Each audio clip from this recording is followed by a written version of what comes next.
কক্সবাজারের মাতামুহুরী উপজেলার পূর্ব বড় ভেওলা ইউনিয়নের এক প্রবাসীর বাড়িতে দুর্ধর্ষ ডাকাতির ঘটনা ঘটেছে।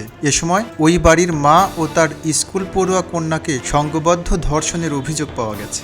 এ ঘটনায় স্থানীয়দের সহায়তায় পুলিশ অভিযান চালিয়ে ৬ জনকে গ্রেফতার করেছে।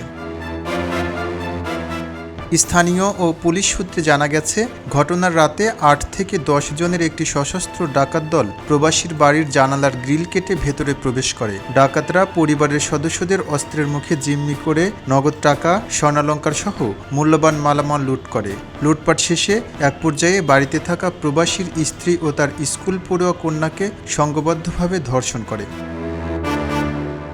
খবর পেয়ে মাতামুহুরী তদন্ত কেন্দ্র ও চকরিয়া থানা পুলিশের একাধিক দল দ্রুত ঘটনাস্থলে পৌঁছায়। পরে পুলিশ রক্তাক্ত ও গুরুতর আহত অবস্থায় মা মেয়েকে উদ্ধার করে প্রথমে চকরিয়া উপজেলা স্বাস্থ্য কমপ্লেক্সে নিয়ে যায়। সেখানে তাদের শারীরিক অবস্থার অবনতি হলে উন্নত চিকিৎসা ও ডাক্তারি পরীক্ষার জন্য কক্সবাজার সদর হাসপাতালে স্থানান্তর করা হয়।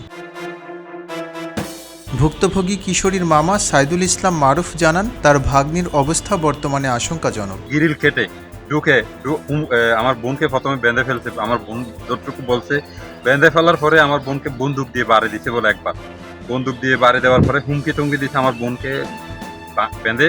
আমার বাগ্নিকে 2-3 জন, আমার 3জন এক রুমে ছিল, এদেরকে নিয়ে আমার বোনে বলছে যতটুকু এতটুকু, এরা মানে 3 জনকে 3 জায়গায় নিয়ে গেছে।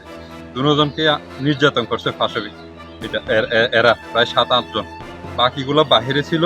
আমি স্বরাষ্ট্রমন্ত্রী সালাউদ্দিন সাহেবের কাছে আমি আকুল আবেদন, আমি আমার বোনের আমার ভাগ্নির আমি সুস্থ তদন্তের মাধ্যমে আমি এদের সর্বোচ্চ শাস্তি মৃত্যুদণ্ড ফাঁসি চাই। মাতামুহুরী তদন্ত কেন্দ্রের পরিদর্শক মোহাম্মদ মাসুদ ডাকাতি ও ধর্ষণের ঘটনার সত্যতা নিশ্চিত করে জানান, জড়িতদের শনাক্ত ও গ্রেফতারে পুলিশের অভিযান অব্যাহত রয়েছে। আটককৃতদের জিজ্ঞাসাবাদ করা হচ্ছে। খবরের কাগজ, নিখাত, নির্ভীক, নিরপেক্ষ।